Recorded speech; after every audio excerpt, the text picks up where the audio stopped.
नमस्कार सभी को। आज के हम इस वीडियो में देह गुहा या सीलोम के बारे में चर्चा करेंगे। इसकी विषय वस्तु इस प्रकार है। इसका इंट्रोडक्शन एंड डेफिनेशन, परिचय एवं परिभाषा, इसके स्पेशल फीचर्स, इसके प्रकार, type of coelom, origin of coelom, coelom की उत्पत्ति किस प्रकार से हुई, coelom in different animal groups, प्राणियों के विभिन्न संघों में किस किस प्रकार की सीलोम पाई जाती है, और फंक्शंस ऑफ सीलोम, सीलोम के क्या क्या फंक्शन होते हैं, कार्य क्या क्या होते हैं। सबसे पहले परिचय एवं परिभाषा। देहवित्ती और आहार नाल के मध्य पाया जाने वाला वह स्थान जो मेजोडर्म की कोशिकाओं से आस्तरित होता हो वह देह गुहा कहलाता है। देह गुहा जो सीलोम है वह बॉडी वॉल और एलिमेंट्री कैनाल के बीच का वह रिक्त स्थान है जो मेजोडर्म से आस्तरित होता हो, मेजोडर्म के द्वारा लाइंड होता हो।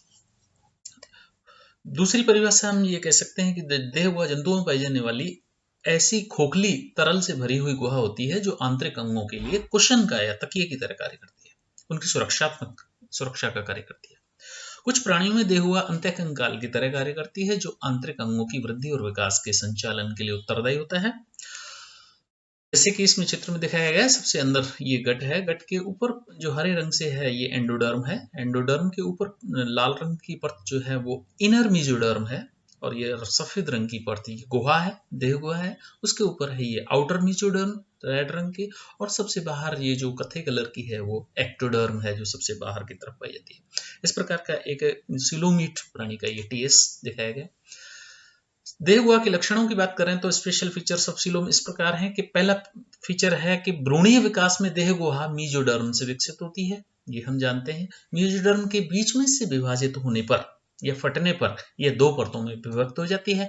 एक एक्टोडर्म की तरफ लग जाता है और दूसरा एंडोडर्म की तरफ चिपक जाता है। जो एक्टोडर्म की तरफ लगता है उसे सोमेटिक लेयर कहते हैं, और एंडोडर्म की साइड वाली मेसोडर्म को स्प्लैंक्निक लेयर कहते हैं। देह गुहा चारों तरफ से सीलोमिक एपिथेलियम से घिरी हुई रहती है। इसमें सीलोमिक फ्लूइड भरा रहता है। देह गुहा का अधिकतर भाग पेरिविसरल कैविटी या स्प्लैंक्नोसील का निर्माण करता है। विसरल गुहा आंतरिक अंगों के अंदर एक तरल द्रव्य भरा हुआ रिक्त स्थान होता है।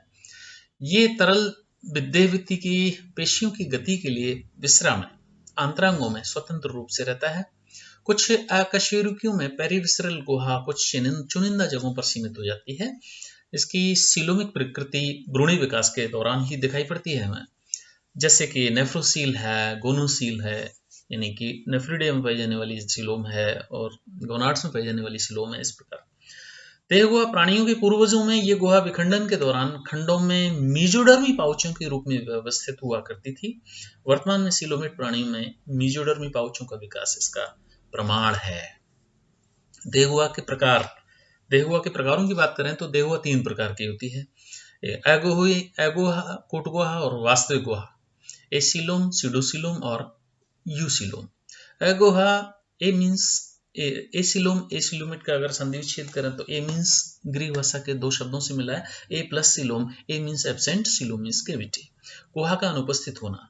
इन प्राणियों में आहार नाल और देहवित्ती के मध्य में सघन ऊतक भरा रहता है। इसमें किसी प्रकार की कोई गुहा नहीं पाई जाती, और ऐसे सघन ऊतक को मीजेनकाइम कहते हैं। जैसे कि स्प्लेनेरिया के टीएस में हम देख रहे हैं, सबसे अंदर की तरफ ये गट है, और गट के चारों तरफ ये इसमें एंडोडर्म है, और ये येलो रंग से बना हुआ ये पेरेनकाइमा या मीजेनकाइम टिश्यू है जो खचाखच भरा हुआ है। इसमें किसी प्रकार का कोई स्पेस नहीं है, और सबसे बाहर की तरफ ये बॉडी कवरिंग है या बॉडी वॉल है। कूट गुहा की बात करें तो कूट गुहा जिसे स्यूडोसील कहते हैं, ये भी ग्रीक भाषा के 2 शब्दों से मिलकर बना हुआ है। स्यूडो मीन्स फॉल्स और सील मीन्स कैविटी, अर्थात अवास्तविक गुहा या कूट गुहा का होना।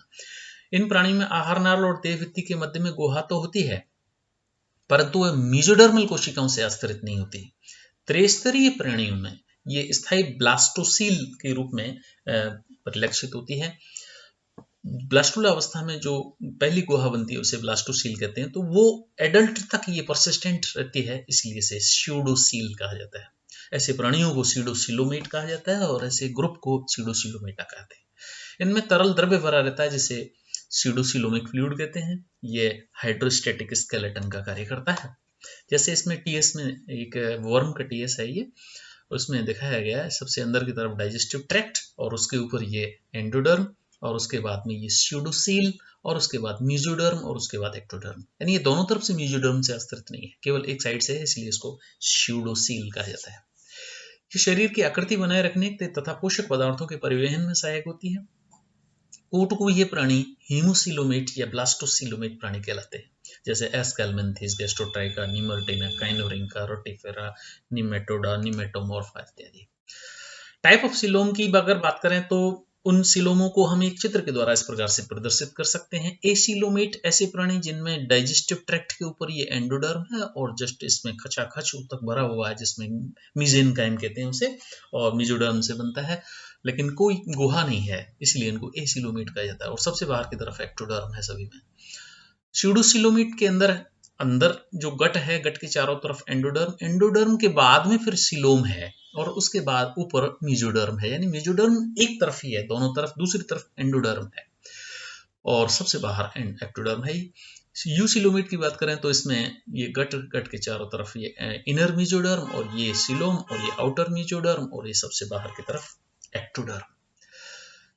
यूसिलोम या ट्रूसिलोम ये ग्रीक भाषा के यू और सील से बनी हुई है। यू मीन्स ट्रू और सील माने केविटी, अर्थात वास्तविक गुहा का होना। इन प्राणियों में आहार नाल और देह भित्ति के मध्य में गुहा होती है, और वह मेसोडर्म की कोशिकाओं से आस्तरित होती है, दोनों तरफ से।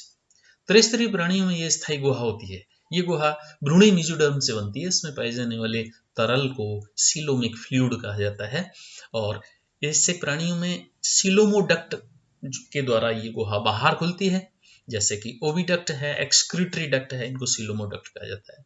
सिलोमिक तरल में अमीबॉइड कोशिकाएं या अमीबोसाइट्स जो हैं वो तैरती रहती हैं।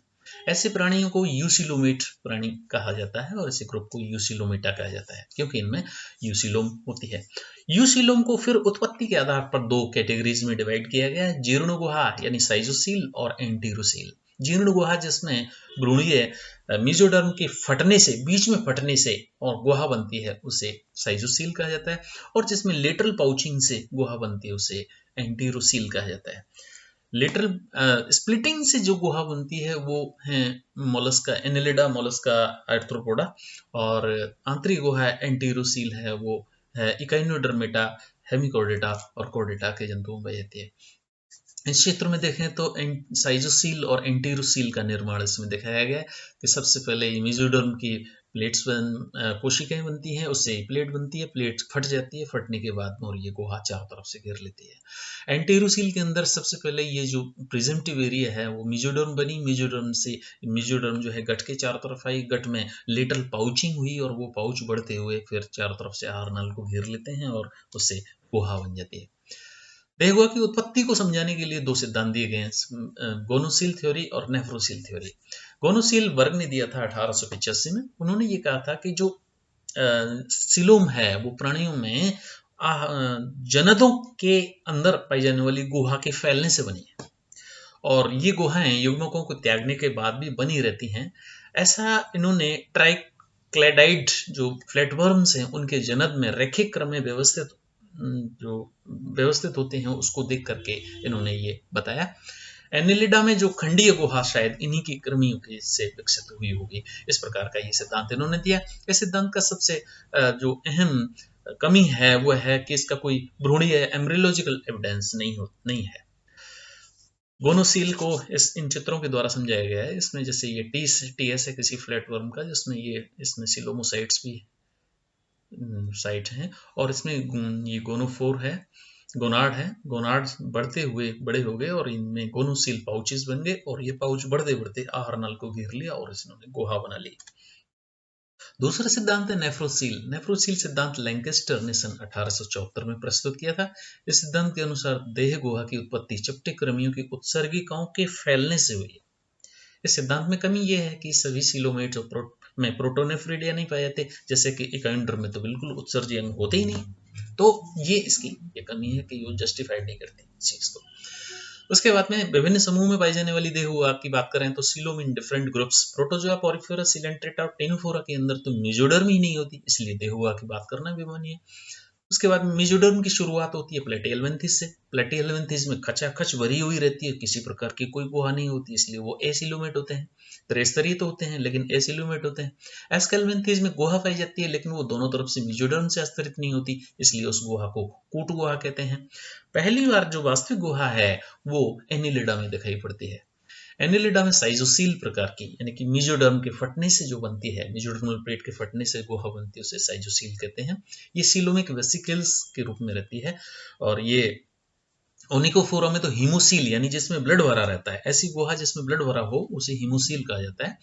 हीमोसील तो रहती है, ये प्राइमरी गुहा है। उसके बाद में ये गोनाड्स में और नेफ्रिडिया में भी रहती है, उसे गोनोसील और नेफ्रोसील जिसे सेकेंडरी देहगुहा कहते हैं वो पाई जाती है। आर्थ्रोपोडा के अंदर खुला परिसंचरण तंत्र पाया जाता है और वो देहगुहा को प्रतिस्थापित कर देता है। इसके परिणाम स्वरूप पूरा विसरा इनका वो रुधिर से भरा रहता है, उसे हीमोसील कहते हैं। मोलस्का में भी जीर्ण गुहा पाई जाती है जो हृदय के चारों तरफ पेरिकार्डियम, सीलोम और जननांगों में गोनोडल सीलोम और उत्सर्जी अंगों में सीलोमिक डक्ट के रूप में विभाजित रहती है। इकाइनोडर्मेटा में जो इकाइनोडर्मेटा वास्तविक सीलोम पाई जाती है, एंटीरोसील प्रकार की सीलोम पाई जाती है जिसमें लिटल पाउचिन से गुहा बनती है। इसमें सीलोमिक एपिथेलियम सीलिया युक्त घनाकार कोशिकाओं से आस्तरित होती है और कक्षकों में विभाजित हो जाती है। इसमें 3 कक्षक विशेषकर एक्सोसील, हाइड्रोसील और सोमेटोसील पाए जाते हैं, उनमें विभाजित हो जाती है। देहगुहा के कार्य की बात करें लास्ट में, तो इसके कार्य इस प्रकार हैं। फंक्शंस ऑफ सीलोम, पहला कार्य है कि देहगुहा यांत्रिक अंगों को झटके सहन करने के लिए कुशन का कार्य करती है, उन्हें झटकों से बचाती है, सुरक्षा करती है। ये अंतरंगों के लिए लचीलापन, गति के लिए लचीलापन प्रदान करती है और क्षतिग्रस्त होने से बचाती है। दूसरा है सीलोमिक फ्लूइड द्रवस्थैतिक कंकाल यानी हाइड्रोस्टेटिक स्केलेटन का काम करता है, जिससे प्राणियों में गमन होता है। तीसरा है देहगुहा शरीर को एक निश्चित आकृति प्रदान करती है और पेशी सीलोमिक तरल दबाव के कारण इसमें उसी कारण ये संकुचन कर पाते हैं। अगला है देहगुहा में पाई जाने वाली जो कोशिकाएं हैं वो सीलोमोसाइट्स होती हैं और ये मुक्त रूप से उसमें सीलोमिक फ्लूइड में तैरती रहती हैं और फिर आंतरिक दीवारों से चिपकी रहती हैं। ये ह्यूमोरल प्रतिरक्षा में भी भाग लेती हैं और फैगोसाइटोसिस की क्रिया में संपन्न करती हैं। सीलोमिक तरल का अन्य कार्य है गैस, पोषक तत्व और अपशिष्ट पदार्थों का परिवहन करना। गर्भाशय में भ्रूण की वृद्धि को करने के लिए ये जगह प्रदान करती है, यानी भ्रूण को बड़ा करने के लिए भी ये देहगुहा उसमें एक पार्ट प्ले करती है। देहगुहा के कारण ही हृदय की गति संपन्न हो पाती है। This is all about देहगुहा।